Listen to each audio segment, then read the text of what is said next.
they're struggling with this, but it's a good struggle. It's, you know, something you can do, and there's a lot of moving parts, but I think everybody's good.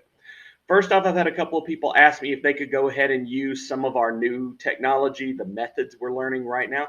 Sure, if you feel up to it, go for it. It's still cut off by Friday, but if you feel comfortable using those, please be my guest.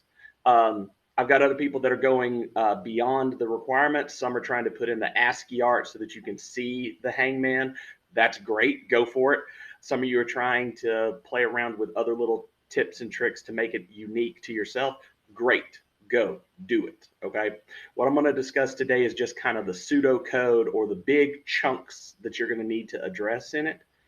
So let's look into it. So I do have a Hangman project I made just because I know I'm going to be making multiple codes of this. I've had some people want to ask me, hey, what happens if I do this with methods? So I may release two versions of this video. One will be the generic arrays only situation, and the other one might include methods and some other things we pick up along the way. It just have to depend on what's going on and how much time I've got. So I've got my skeleton set up. Name is just because I know what I'm going to put in this is just my pseudocode version.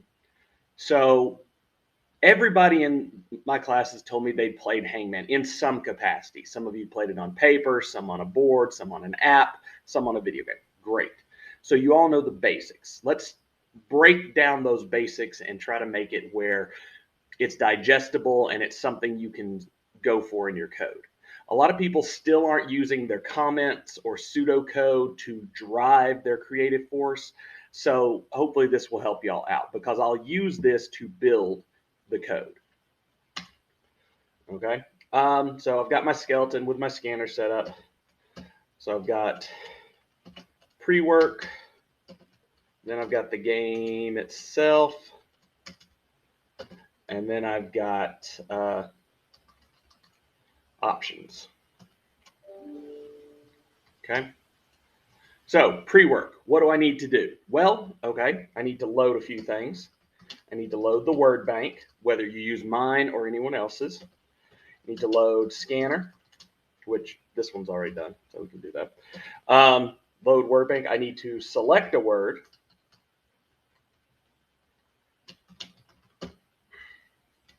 And set up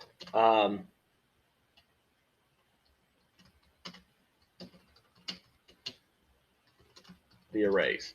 So there's two of them. One is going to be to check the answer, and one is going to be the blanks. Okay.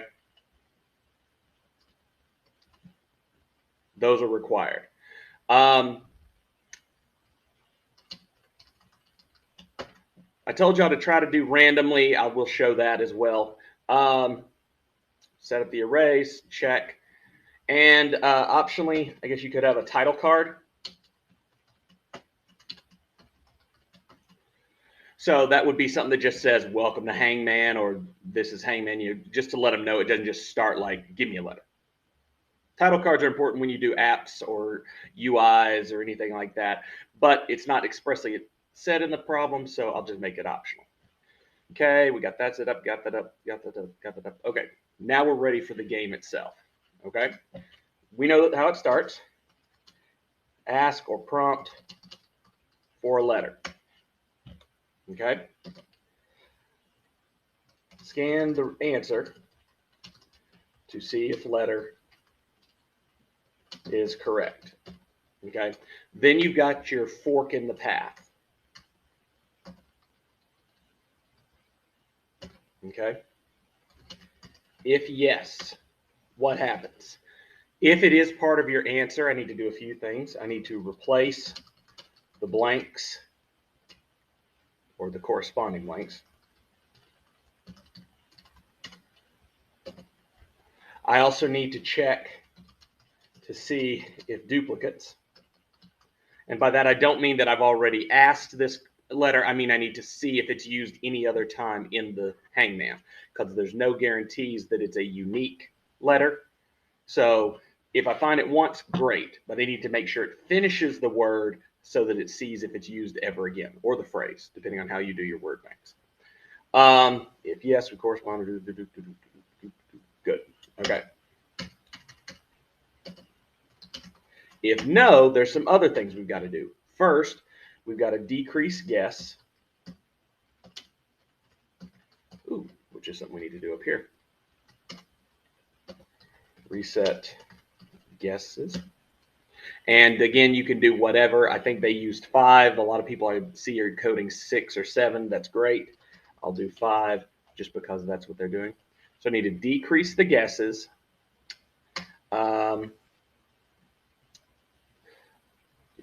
I need a correct message. Down here, I need an incorrect message. And once I loop back around, I need to print blanks. That way they can see what they've got so that they can figure out what they want to guess. Now, at this point, I'm not using anything that I have to keep track of what letters they've tried. I have a couple people that are trying to throw something like that in. I'm not. So just a heads up.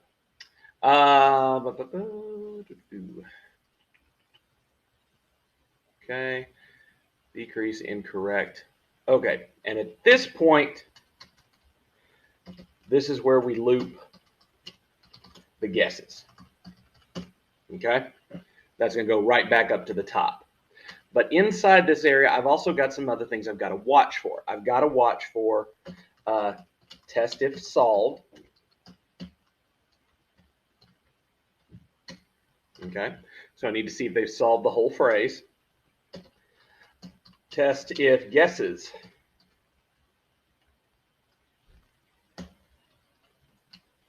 are out. Okay. Loop.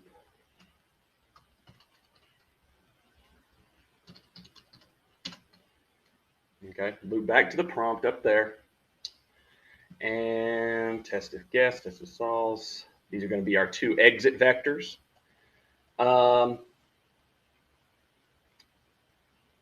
then down here, you've got other things. You've got loop whole program. You've got ASCII art.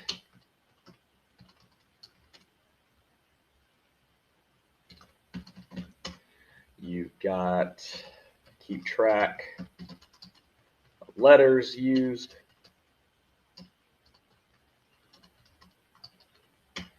Let's see what else we got.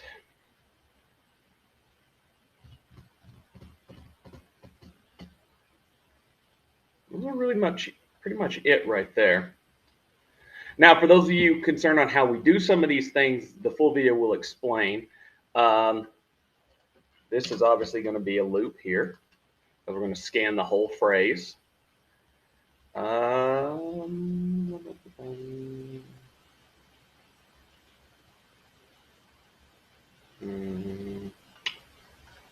think that might be it. If it's not everything, it's pretty close. So that's going to be my pseudocode. These are some of the large chunks. The optional stuff is just that. It's optional. You do not have to do these things. I've just heard people asking to do them. But that's a good setup. So you've got your pre-work before the game actually starts. Basically just getting everything established, scanners included. So that would all technically be in the pre-work area. Once the game actually begins, it starts pretty much as soon as you prompt the user. And then you go through these loops. You have some tests, and yes, you break out of those. Depending on how you decide to code this situation, you could have nested loops. You could have independent loops. You will definitely have some if tests in there. Easiest way to do these is obviously arrays because of how we've been coding the last couple of weeks or the last chapter. And yeah, I think that's probably about as good of a startup as we've got.